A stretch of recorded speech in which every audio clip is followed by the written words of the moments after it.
Viewers, welcome to my channel Avani's world. Shri విశ్వావసునామ సంవత్సరం ఉత్తరాయణం శిశిర ఋతువు మాఘమాసం కృష్ణపక్షం అమావాస్య.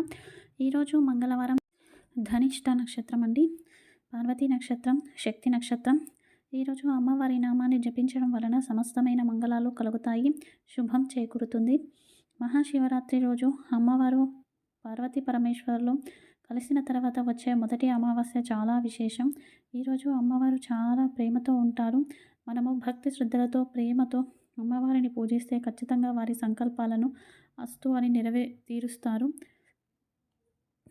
ఈరోజు మంత్రం ఓం దుర్గాయై నమః, ఓం దుర్గాయై నమః, ఓం దుర్గాయై నమః. అందరూ కూడా ఈ నామాన్ని చక్కగా జపించండి. ఇక ఈరోజు మధ్యాహ్నం 3:30 నుండి 4:30 మధ్యలో రాహుకాలం ఉంటుంది అండి.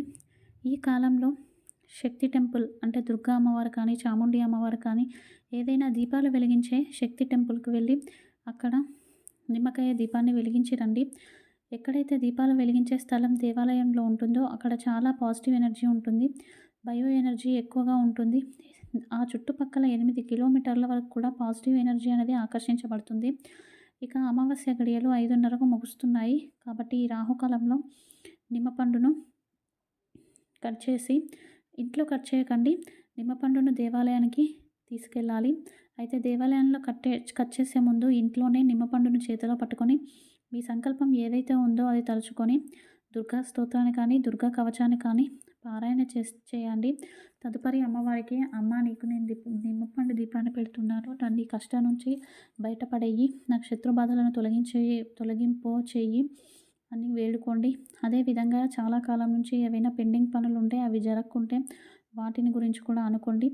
లేదా మీపైన ఎవరైనా చెడు ప్రయోగాలు చేస్తే దాని గురించి మీరు బాధపడుతూ ఉంటే దాని సంకల్పం చేసుకొని దేవాలయానికి ఆ నిమ్మపండును తీసుకొని వెళ్ళి అక్కడ కట్ చేసి నిమ్మరసాన్ని పక్కన పడేసి దాన్ని ఆ నిమ్మ తొక్కను వెనక్కి తిప్పి ఆ డొప్పలో వేప నూనె కానీ నెయ్యి కానీ పోసి దీపాన్ని వెలిగించి నమస్కారం చేసుకొని రండి. ఇక నిమ్మపండు దీపాన్ని ఇంట్లో వెలిగించొద్దండి, అలాగే ఇంట్లో కట్ చేసి తీసుకెళ్ళకూడదు కూడా, దేవాలయంలోనే కట్ చేసి దీపాన్ని వెలిగించాలి. ఇక చాలామంది ఈరోజు సూర్యగ్రహణం అని అనుమానాలను వ్యక్తం చేస్తున్నారు. ఈరోజు గ్రహణం ఉంది కానీ ఇండియాలో అంటే మన భారతదేశంలో ఆ కిరణాలు పడట్లేదు. మనకు గ్రహణ ఆచరణ పద్ధతి అనేది మనకు లేదు. సోషల్ మీడియాలో ఏది చెప్పినా కూడా విని మీరు మోసపోకండి. ప్రపంచంలో గ్రహణం ఉంది కానీ మన భారతదేశంలో లేదు. మీ పనులు మీరు చేసుకోండి, ప్రశాంతంగా ఉండండి. ఇక ఈరోజు మంచి మాట, ఎవరి మనసు అయితే ప్రశాంతంగా ఉంటుందో వాళ్ళ సమస్యలను వాళ్ళే పరిష్కరించుకుంటారు, ఒక జీవిత లక్ష్యాన్ని ఏర్పరచుకుంటారు. ప్రశాంతత లేని వారు ఏ పని పూర్తిగా చేయరు. వాళ్ళే తెలివివంతులుగా అనుకుంటారు. తెలివివంతులు ఎప్పుడూ కూడా అవకాశం వచ్చినప్పుడే, సందర్భం వచ్చినప్పుడు మాత్రమే వాళ్ళ తెలివిని ఉపయోగిస్తూ ఉంటారు. అందరూ జ్ఞానంతో ఉండండి. దీనికి సంబంధించి చిన్న కథ. ఒక గ్రామం ఉంటుంది. అందులో సంజయ అనే కుర్రాడు ఉంటాడు. ఎప్పుడు ఏదో చేయాలని అనుకుంటూ ఉంటాడు. వ్యవసాయం చేస్తాడు, ఆవులను మేపుతాడు, గొర్రెలను మేపుతాడు. అయినా కూడా దేంట్లోనూ కూడా సక్సెస్ కాదు. ఇక నా జాతకం ఇంతేనా అని చెప్పేసి దేవాలయానికి వెళ్ళి ఆ భగవంతునితో చెప్పుకుంటూ ఉంటాడు, నన్ను కాపాడు దేవుడా అని. అంతలోనే వృక్షం కింద ఒక సన్యాసి కనపడతాడు. అతడి దగ్గరికి వెళ్ళి అడుగుతాడు, నేనేం చేసినా కూడా సక్సెస్ కావట్లేదు అని చెప్పేసి. అప్పుడు అతడు ఒక మఠంలోకి తీసుకెళ్ళి దీపం పెట్టమంటాడు. దీపం పెట్టి వెలిగించి తదుపరి బయటకు వచ్చి వృక్షం కింద పెట్టమంటాడు. వృక్షం కింద పెడితే అది గాలికి ఆరిపోతుంది. మళ్ళీ దాన్ని తీసుకొచ్చి లోపల పెట్టమంటే అప్పుడు దీపాన్ని పెడతాడు ఆ కుర్రాడు. అప్పుడు వెలుగుతుంది. చూస్తున్నావు కదా, బయట గాలి ఎక్కువగా ఉంది, నిలకడలేదు, అందుకనే దీపం ఆరిపోయింది. లోపల పెట్టిన దీపం చక్కగా వెలుగుతుంది. నీ మనసు కూడా అదే స్టేజ్లో ఉంది, కన్ఫ్యూజన్లో, గందరగోళంలో ఉంది. నీ మనసు ప్రశాంతంగా ఉంటే నువ్వు కూడా ఈ దీపంలో అందరికీ వెలుగునిస్తావు అని చెప్తాడు. అప్పటి నుంచి సంజయుడు ఇంటికి వచ్చి మంచిగా రోజు మెడిటేషన్ ఒక 5 నిమిషాలు చేస్తూ భగవంతుని పూజిస్తూ తదుపరి తన పనిలో నిమగ్నమయ్యసాగాడు. ఆ విధంగా అతను ఆ గ్రామానికే శ్రీమంతుడిగా మారాడు. చూస్తున్నారు కదండి, ప్రశాంతంగా ఉన్నవారు ఏదైనా సాధిస్తారు.